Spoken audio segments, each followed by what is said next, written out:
Hello and good morning and welcome to Vocal Intuition Live on Facebook. And I've been away for a while, so it's good to be back and saying hello to you this morning. If you're watching, then do chime in with the conversation as we go along and let me know you're here. I always love to get comments and questions. And in case you don't know me, I'm Anne Leatherland. I'm a vocal trainer and also a personal growth coach. And I work with professional voice users. So I suppose your first question might be, well, what on earth is a professional voice user? Morning, Foggy, great to see you. What's a professional voice user? Well, a professional voice user isn't someone who just sings or speaks professionally, but actually is someone who uses their voice extensively or to any significant degree from day to day in their business, in their ordinary working job, if you like. And that covers quite a lot of us. If you're running your own business, then you will be a professional voice user. If you're talking to clients, giving presentations, having meetings, going to networking. And of course, if you're a singing teacher or a voice teacher, then you'll also be a professional voice user, using your voice in many different ways throughout the day. If you're a teacher, per se, of course, you're a professional voice user, but there are also sports people who are training and lots of other people, therapists, counselors, coaches, no end of people using their voice all day long. So my question this morning is your speaking voice working for you? Now, you might feel a little bit indignant at this and say to yourself, well, of course it's working for me. I use it every day. And that's the question I'm going to be challenging you with. If you're out there, please say hello. I'd love you to join in. We've got Foggy with us this morning, and hopefully we'll get a few more. So the challenge is it working for you though? Let's think first of all about vocal health. Do you look after your voice? Your speaking voice, that is. Do you even give it a thought? You know, many people don't, and you'd be amazed how many singing teachers actually don't think about their speaking voice. And certainly general business people don't think about it as long as it's working in many instances. It's only when we lose the ability to speak that we start to worry, and yet we need to give it a little bit more attention than that, I think. So I'm going to say to you, do you look after your voice? Is it working efficiently? So in other words, are you getting what you need out of it for a reasonable amount of effort? Or are you having to work very, very hard to make your voice work and do what it does? Are you tired or hoarse after talking or teaching all day? It really needs to be looked at in the context of the day as well. How much do you use your voice during your business hours, and how much do you use it and how during your social hours? You know, Leader Scarce says we only have so many voice hours per day that we can be efficient and we can be safe in using our voices. And I'm inclined to agree with that. After that, we're starting to put the system under strain and our health comes into question, our vocal health. So that's the first big question. Just have a think about how your voice actually does work for you in the course of a day, in the course of a week. And are you doing the things that you could do to look after it? Are you monitoring how many hours you spend speaking? Are you hydrating? And by this, I mean not just drinking water, because if you drink water, it goes straight to your stomach and then has to go through your bloodstream to your vocal folds. But actually steaming as well, which is a more direct way of getting moisture onto those vocal folds. Are you eating well? Are you keeping your body healthy? Because it's not just about the voice itself. There's so much there, it would make a live in itself, actually. But I just want you to start thinking about these things. So do chip in if you're there. I'd love to hear from you. Any ideas so far, Foggy? Any questions or comments? I'm going to throw more questions out at you now. How do you feel about your speaking voice? You know, your voice and yourself are connected. So when you speak, it's very much yourself that you're putting forwards. Now, that would be great if that happened in a sort of uninterrupted way, but often it doesn't. Often we have these thoughts in our head that stop us from expressing ourselves as well as we'd like to. We don't really come across, maybe, in the way that we'd like to. So, how do you feel about that? And how do you feel about, for instance, speaking to a group of other people, presenting, making phone calls to colleagues or clients, or doing what I'm doing this morning, which is making a live broadcast or perhaps a video? These all require confidence and belief in yourself without listening to that voice in the head too much.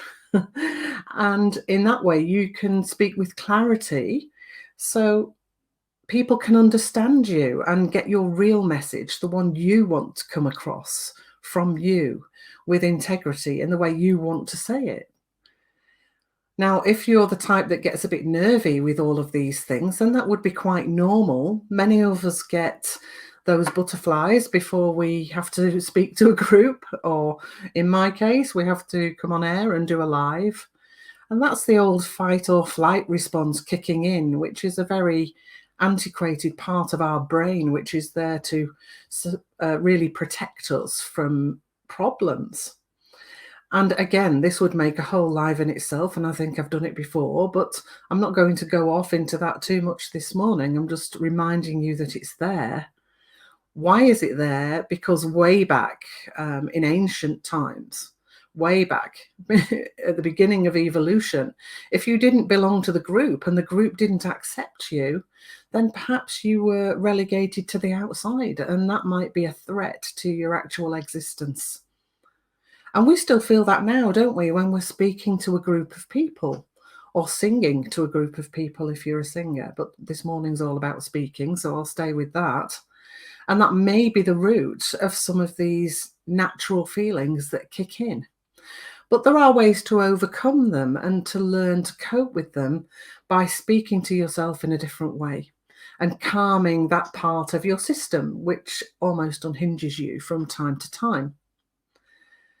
Of course, if you have skill and a bit of a know-how, then you're going to feel more confident that you can control what your voice does in different situations and that you're the one in charge, even if you feel a little bit anxious and worried. So, do you know how to control your voice? Or does it just come out as it does? Does it just happen? This is about really the importance of skill, of technique. Knowing that the body, your breath, your vocal folds, and your mind and the way that you use it are all going to come into play in the way that you express yourself and your message. I'll just take a brief pause. I can't see any more comments up here. If you are there watching or you're watching on replay, do type a few comments in for me this morning. I imagine you don't know that I'm here because I haven't been here for a while, with it being the summer, so I have had a little break. But I'd love to hear your comments later on if you've got them or you've got experiences to share on this.